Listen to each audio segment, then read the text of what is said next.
Hello, and welcome to the No Labels, No Limits podcast, a podcast all about helping action takers and decision makers just like you bust out of their self-imposed limitations to achieve the life of their dreams. I'm Sarah from Sarah Box Coaching and Consulting, and your host of the podcast. I'm a change agent, former executive director, and best-selling author of The Changemaker Ripple Effect, a book all about how one person's drive, purpose, and boldness can impact thousands. And I'm here to tell you that the life you desire is possible with the right support, mindset, and strategy.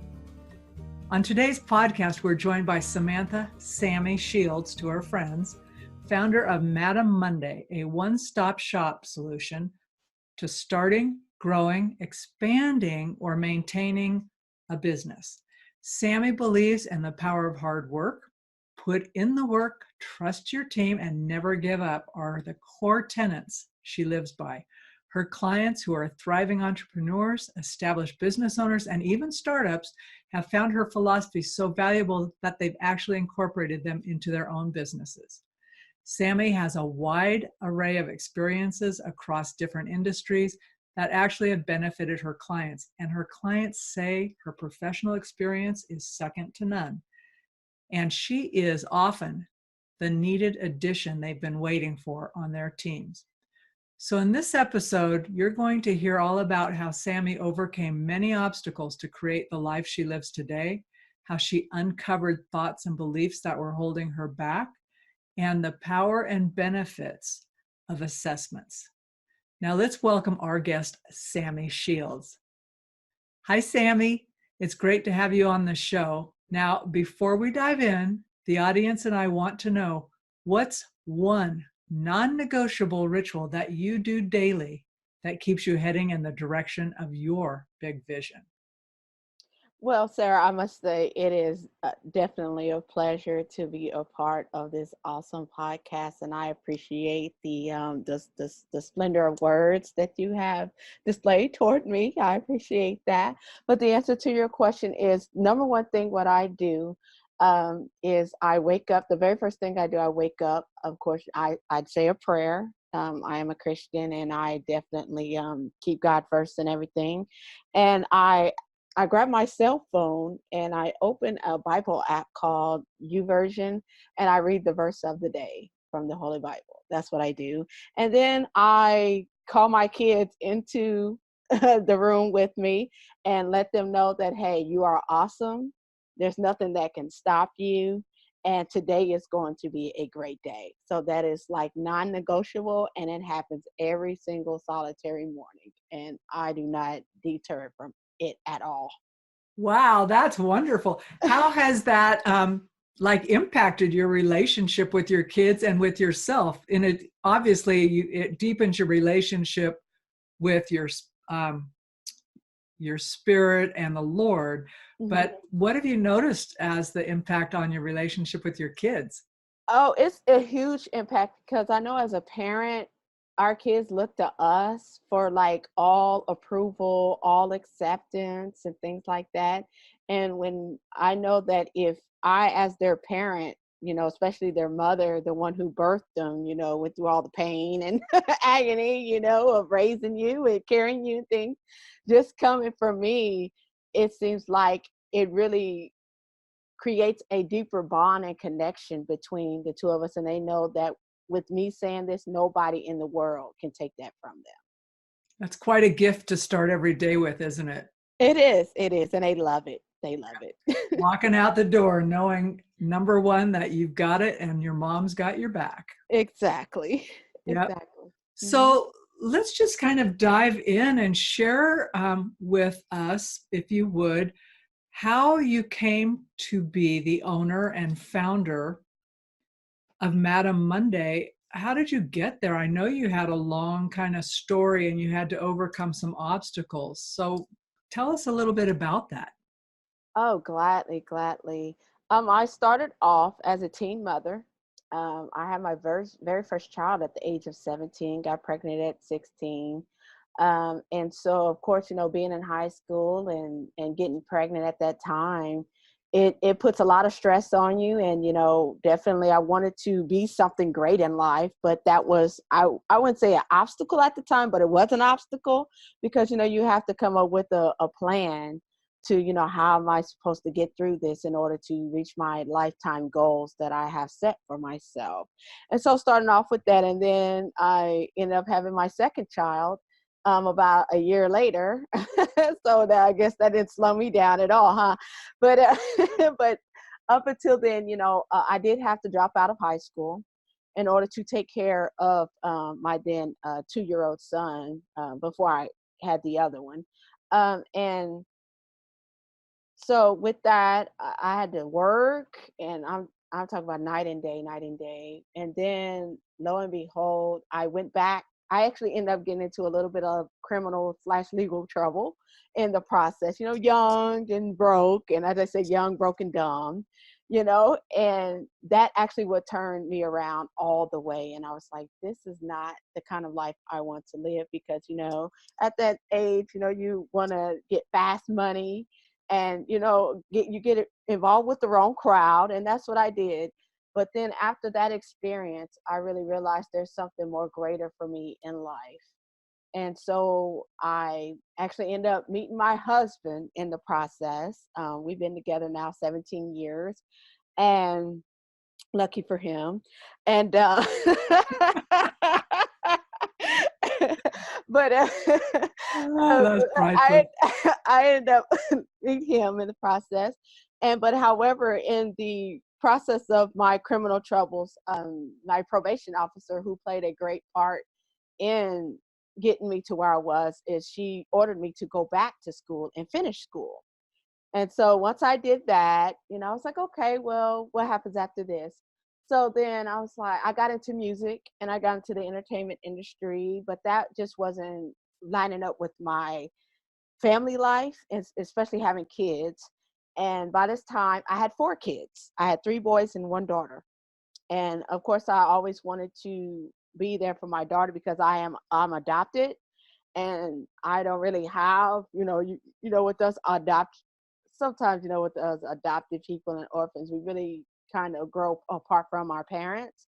So I wanted to, sort of kind of fill in that gap. So I was like, so I gave that up, and I went to college.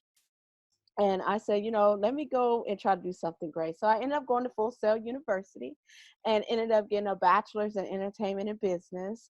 And then from there, I actually started an online artist management consultation group called Shy Pro Executive Management, and went from there. And I kind of do that on the side, but I ended up finding a great business partner in that.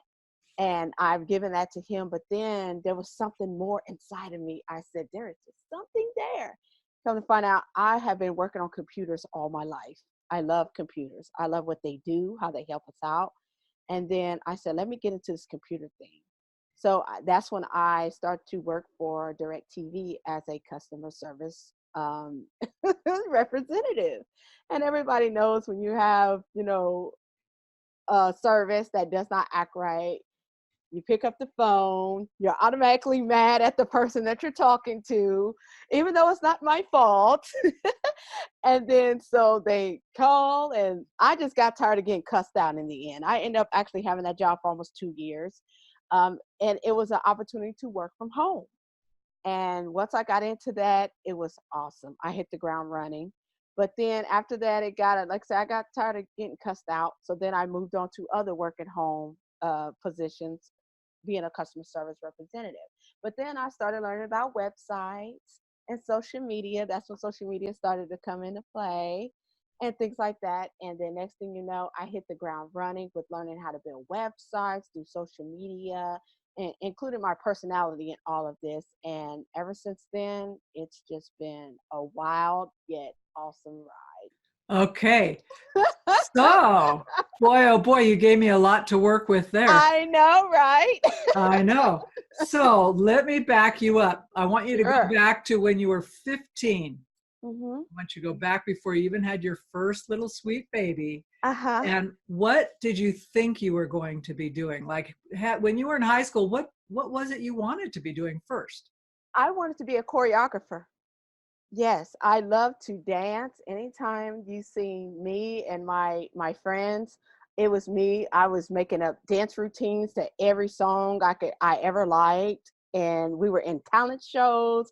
I wanted to be a world-renowned choreographer. Okay, so that makes sense about the whole entertainment industry and Yeah. artists in my Hmm. head, because I'm thinking, no, that's kind of an interesting turn, right? Yes, yes. That makes perfect sense to me about the draw with that. Um, but when you talked about knowing there was something greater in your life, are you talking on a spiritual connection you knew that, or just kind of like a motivation drive? I would say both in a ways, but mainly spiritual. Because like when you like say I'm a Christian, and so therefore once I sort of kind of come to know the Lord, and I accepted him into my life, I really realized that he created me for a specific purpose in this world.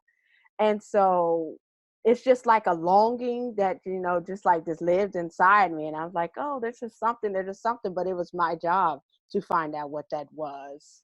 Definitely. And that's what drove the drive. Okay. Well, that's interesting because that is one of the challenges, right? I think that's oftentimes it's a frequent conversation I have with people that I either work with and support or with myself, right? Like just checking in. Are you on purpose? What is your purpose? I'm really staying true to that. So that's why I was curious how you identified that and kind of dove into it, as you went along. Do you feel like you are closer on purpose now? Oh, definitely, definitely. I feel like being the founder of Madam Monday VA is where I am supposed to be, because I have so much passion for what I do, and I like Confucius says, if you find a work that you have passion for, it doesn't feel like work, and that's where I'm at right now, and it's fantastic. So how old are your kids now? Oh, wow. My oldest, he is 20. My second oldest is 18. And then I have a 15-year-old son. Those are my three boys. And then my first daughter, she's 13. And then I have another son who is 7. And then a baby girl who is 5. Okay, so we'll leave well, no, the 5-year-old might have a thought too. What do your kids think or know about the kind of the path you've traveled? Oh, they definitely know, because I use it as motivation for them to help them not only not take the path that I took, but also to take a path that they were meant to take. How do you help them find that, Sammy? Because I think that's especially for your teenagers, right? Hmm. That's Hmm. a not an easy time, right? You've got all these outside influences telling you who you should be, how you should be, whether it's media or friends or whatever. How do you Hmm. help them stay grounded in who they really are in their core? Definitely, like I said, we're a Christian-based family, so definitely the Bible is the number one thing. The Holy Bible is the number one thing that we raise our kids off of. My husband and I raise our kids off of, and we don't like pile it onto them, because I've learned that if you pile something onto somebody, especially something of that magnitude too much, they're going to go the other way. They're going to rebel. And so we just sort of kind of, just give it to them a little bit at a time as they're going through life. And then, like I said, my husband and I, we share our past experiences so that they can see where we were then to where we are now, and say, oh, yeah, I'm not taking that way, because I want to be where they're at now, not where they were at then. Yeah, I remember some of my dad and mom stories too. And they didn't give us the horrible ones, but they gave us the cautionary tales, right? Exactly. Like this seemed like it was a good idea at the time, but it wasn't, And I remember my Exactly. mom telling me one thing. I'm going, first of all, I can't believe my mom ever did that, right? I'm going, Right. you little delinquent, right? And it was hilarious, but it Uh-huh. was one of those things like a tipping point, right? So had she continued doing those things, probably not a great outcome, but it was one of those things she went, oh yeah, it was one and done. It was a good Exactly. idea that went bad. And then you didn't do it. But I did take lessons from that. And I think it was that same approach of not kind of like hitting someone over the head with this is what you need to do, but like, here's kind of how it might play out. Exactly. Thing. Exactly. So I'm curious, you and I have talked before, and you were telling me as we're working on this whole summit we are creating together, our team together on the Assess for Success Summit, that you actually went to a Tony Robbins event. But this is what's interesting to me is you went as part of a client acquisition strategy. I did. Yeah, Yes. I'm thinking that is powerful. And that, well, just tell the story about why you went, what motivated you to go, and then we'll pull it apart from there. Okay. Well, of course, why I went is I was on the, when I first started Madam Monday, and I found a client, a potential client, and they, are big Tony Robbins fans, and they actually paid for me to come out, because they wanted to get to know me and exactly, what I do and how I work, but according to the assessment that was, I didn't know it was according to the assessment until I got there. I thought maybe it was just the get together and hey, Tony Robbins is the bomb.com. So yeah, let's do this. And so I get there, meet with the client, we sit down, and it seems like everything goes good. But then once I took the assessment, which was the disc, and they saw the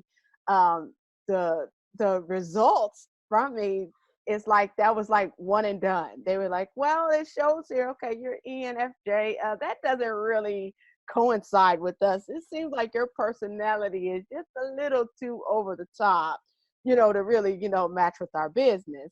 And even though I enjoyed the trip and everything, and yeah, it was a little heartbreaking, but I understood, because the last thing you want to do is end up in a situation, or definitely in a job, where you're just totally miserable. And especially to add the icing on the cake, where the client is like even more miserable because your personalities are so, helter skelter against each other. And so, they politely told me, hey, we thank you for everything that you've done and, getting us to where we're at. But it just seems like it wasn't the skills or the experience or the knowledge. It was the personality. And I agreed. I said, hey, but if you need me, I'm here, just reach back out. And so, but that is that's a good way to look at things too, though. I mean, if it's not a fit for you, you don't want to be basically setting yourself up for being in a place where you're not honored and appreciated for really your unique skills, right? Exactly. But I'm curious, did you stay for the whole event? I left after they gave me the food. I left. I was like, okay, well, my work here is done. Well, actually, no, let me backtrack. They actually just sent me back. They said, okay, thank you, bye-bye. And I was like, okay, thanks, all right. So I left and came back home, and, well, luckily, thank God my kids were here to, say, oh, Mom, it's okay. Next time you're going to get them. No problem. I said, okay. So, yeah. Well, that is true though, right? It's true. There is a next time if you remember to get up and get going. Definitely. Never just take it and lay down on it. Get up, take it, brush yourself off, take what you have gotten and incorporate it and keep it moving. So I want to ask you one more question about the assessment. Were there do you remember your DISC profile? Yes, I believe it was ENFJ. Have you used the results of what you learned from that, or have they made you think about maybe clients who want to work with you and you're thinking, I'm not sure it's a fit, or how's that impacted you? Oh, it's impacted me, I would say, greatly. Because sometimes I know, as on a side note, I know that us as humans, we're just walking this daily walk every day, and we don't know what's to come. And sometimes some of us don't really understand ourselves. And I think that's sort of kind of a great thing of life, is learning yourself, learning about yourself as well as others. And with taking the assessment, I actually was I would say, kind of wowed, because I was like, wow, I didn't know that about me. I know all this, and this, but really, I am just like a great leader. I can be a great, awesome leader, compared to this assessment. And then ever since, I found that out, I said, you know what, then I'm going to try my best to lead, because usually I'm the kind of person that stays in the background and, like doing things there. But with that assessment, it said, you're a natural born leader. So go for it. And ever since then, yeah, hit the ground running. So that means you had to challenge some of your beliefs, correct? Definitely. Oh, yes, definitely. And not only beliefs, but people. Say more about that. I think that's pretty common, right? So here you are, you have one set of thoughts about who you are and what you're capable of. And then you get information that kind of challenges that and says, well, maybe that's not true and I could do more or be more full out there. What happened when, like, how did you have to change either how you thought or who you interacted with? I had to change, yeah, definitely my thoughts, because I thought, believe it or not, even though it's kind of contradictory, I actually thought that I wasn't as great yet as I thought I was. But after taking the assessment, like I said, kind of, ignited some things for me and everything. And definitely the people that I, interacted with and hung around, it sort of kind of put like a mental, I wouldn't say a mental block, but a mental, um, it ignited my mental state to say, okay, now I wonder what type of personality this person, if they were to take this assessment, what type of person, but however, I learned that like dull and boring people, that's not my cup of tea. I need to be live. I need to be in a atmosphere where there's a lot of energy, that's what I've learned, because if I'm around those type of people, I would literally fall asleep. But however, I have also learned to balance to where if I do, because I know life isn't a party all the time. So I have learned to balance to where I can be in a laid back, boring situation. But then, however, I strive more in an energetic situation. It's so funny to hear you describe like laid back and boring in the same word. I'm thinking, oh man, I kind of like laid back. I don't like being bored, but I like Right. being laid back, right? So it's so funny. It's hilarious. That is, I would totally agree with you though. Understanding differences either in our behaviors or our styles, our learning, whatever it is, right? Self-assessment really can help us understand ourselves. But I acknowledge what you were saying about it made you curious about other people as well. Right, definitely. Oh, definitely. Because I think once you kind of learn those types of things about people, that's what actually helps you to create connections and help you also to possibly even meet new friends and acquaintances. Definitely. And definitely overall new clients to help grow your business. So, Sami, when you, how did you come about your philosophy of believing in the power of hard work? Have you always worked? No. This is how I came to that philosophy because, of course, like I said, with being a teen mother, yeah, I had to work to take care of my son and everything. But I was always, like I said, the laid back, boring type because I'm like, oh, I'm a mother now. So my life is over.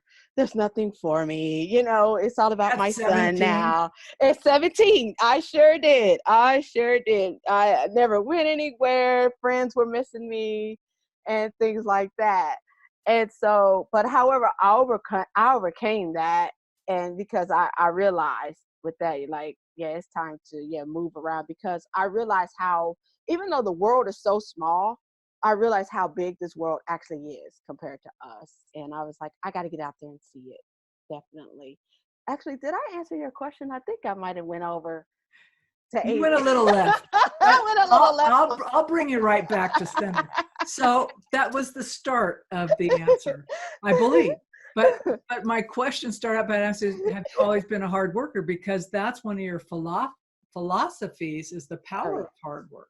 Yes, exactly. And so then there was a time where I did all I wanted to do, and I'm not gonna lie, is lay around and play video games all day because video games were like the bomb.com, especially when the new ones started coming out, like Xbox and PlayStation and 2 and 3 and 4 and all that.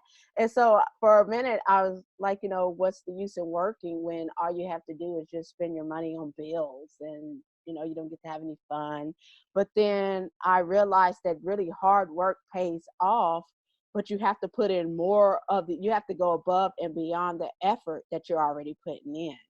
You could start off, like, say, for instance, you could start off in McDonald's with just flipping burgers, but in a year or two with hard work and including dedication, you can be a manager, and that's one thing that I learned, especially when I had a job as a telemarketer.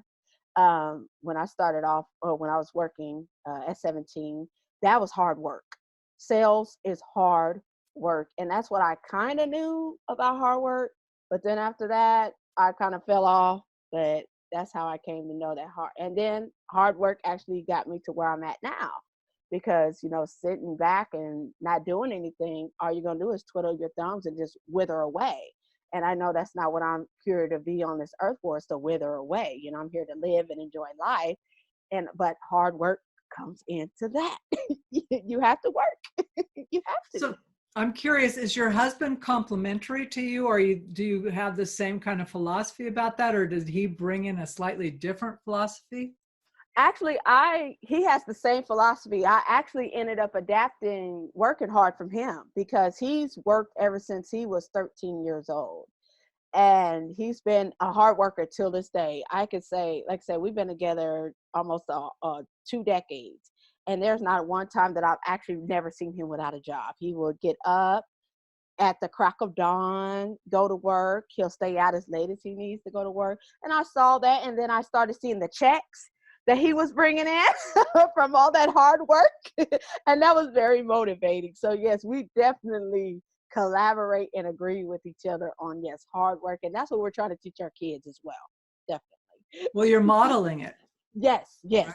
yes. So definitely. you're not saying do as we say. You're Yes, actually saying do as we do. This is exactly. kind of how our family works, Uh-huh. literally.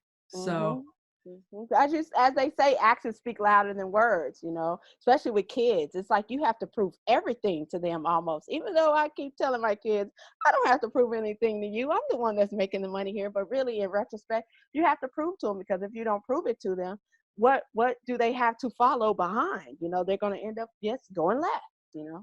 they kind of do hold you accountable. They do. Oh, yes. If nobody in this world holds you accountable, kids do. And they do not hold back whatsoever. They will tell you what is on their heart, what's on their mind. And sometimes they're like, oh, Mom, I'm sorry, I might not have said that. No, please, please, please share. Please share. So definitely. They hold me accountable every day. Well, I think that means they feel safe enough to do it. Yeah, yes, yes. And that's a proud moment. That's a proud thing to think of. Definitely. So, Sami, talk a little bit about what it has been like and what you've learned so far, because you've been deep in the research on our Assess for Success Summit Yes. that we're putting together. And I know that one of the things that you've been bringing to the table is many hours researching all the great speakers we're going to have. But we're doing it all around assessments. So I'm curious, given your own experience with assessments, what's been one of the most interesting things for you? Wow, just actually really conversing with different people around internationally, that's kind of cool. And then also learning even more about other assessments that actually come into play, such as predictive index and Myers-Briggs and things like that, and seeing how each one of them actually has a different aspect to help you in a different aspect of your life. So that is like the number one thing, definitely. So are you pretty excited? I am very excited. I really, really, really am. Me too. Me too. It's been so fun. It's been so fun to interview and really get the kind of the juicy details and experiences, not only about a tool, because that we can read about that, but more so, like, what has the impact of that been? How can people think differently about it? Similar to what, you were sharing today about learning just that one sliver and how that organization used it as kind of a yes, go, no go, right? Decision on a hire. And interestingly enough, a couple of the folks I've talked to speak specifically about tools as filters, right? As hiring filters. And they talk about it not being the be all end all, right? And that it's not necessarily a go, no go, but really to look for fit. And that was what was interesting about what you said, was that they were looking for personality fit. Like, would you fit with the team? Because research has shown that oftentimes if you can get the fit for culture, like how the organization works, and also values, those pieces, the skills people can bring, or you can train them up, right? Exactly. Yeah. So it was interesting to hear your firsthand experience as someone who had a tool used as kind of a introductory kind of, are we even going on a date kind of tool? Yes. Yeah. Definitely. And so cool. So Sami, as we wrap this up, I want to ask, what words of wisdom, I want you to think about Sami, who is 13 years old now. So, okay, you're just like at the end of 7th, 8th, 9th grade, going into high school. You don't know what lays ahead. You know what lays ahead because you're sitting on this side of it, but you don't want to tell young Sami what lays ahead. But what advice would you give her so that she stays strong? Oh, wow. I would say that you are somebody. You are awesome. There is nothing that nobody can stop you from doing as long as you put in the hard work, the dedication, and learn all that you can and just go for it. Don't let anybody deter you from it. If you feel it in your heart that that is what you're supposed to do, go for it. Don't let anything stop you. Hit the ground and go and run as fast as you can. That's what I would tell her. I cannot think of a better way to wrap up this episode of the No Labels, No Limits podcast with my friend, Sami Shields. So Sami, thank you so much for being a guest. Thank you, Sarah. And I look forward to the awesome summit that we have here. And I look forward to it. So that's it for this week's episode. If you like what you heard, please hop on over to iTunes or wherever else you listen to the podcast and leave us a rating and review. This helps us get the word out to more people just like you who want to live a no labels, no limits life. Thanks, and we'll see you next week.